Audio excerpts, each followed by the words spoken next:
នៅពេលដែលរំចាប់ព្រះនាងក៏បានថាបជាមួយនឹងព្រះអង្គបន្ទាប់មកក៏ដល់ម៉ោងនាងភ័យស្លន់ស្លោរត់រហូតរបូតលីអូធ្វើឲ្យព្រះអង្គម្ចាស់រើបានដោយសារតែគៀកមកហើយក៏នាងខ្លាចទៅជាមនុស្សស្រីធម្មតាវិញហើយនាងក៏មកយំសោកស្ដាយសំណោះនៅក្នុងបន្ទប់ដោយសារតែបាយពីព្រះអង្គហើយចំណែកឯព្រះអង្គនៅវិញនោះគឺបានយកលីអូនឹងទៅឲ្យមនុស្សស្រីគឺគ្នាស្លៀកដើម្បីស្វែងរកនាងថានារីណាម្នាក់ដែលអាចស្លៀកលីអូនឹងត្រូវគឺនឹងយកនារីម្នាក់នោះធ្វើជាព្រះមហាក្សត្រប៉ុន្តែពុំមាននារីណាម្នាក់ស្លៀកលីអូនោះត្រូវទេក៏ប៉ុន្តែព្រះអង្គបានអស់សង្ឃឹមជាខ្លាំងព្រោះគ្មាននរណាម្នាក់អាចស្លៀកជាមួយនឹងលីអូនោះបានទេហើយចំណែកឯបិតាបិតានេះវិញក៏ឃើញបុត្រកំពុងតែសេស្ទុកសោក៏សួរទៅបានបុត្រថាមានរឿងអ្វីក៏បុត្របានប្រាប់ថានៅក្នុងកម្មវិធីគាត់បានជួបជាមួយនឹងនារីម្នាក់ហើយក៏បានលងស្រឡាញ់នាងហើយបន្ទាប់មកនាងក៏បានរត់ចាក់ចេញទៅគឺជួបជាមួយនឹងលីអូនឹងហើយបន្ទាប់មក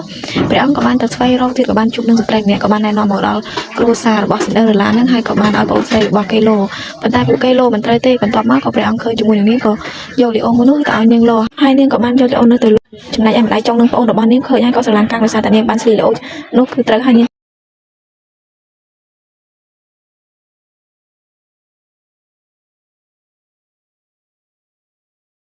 ព្រះអង្គម្ចាស់ក៏ឃើញនាងហើយក៏យកមកឲ្យនាងលោក៏លោគឺត្រូវភ្លាមតែម្ដងហើយនៅពេលដែលនាង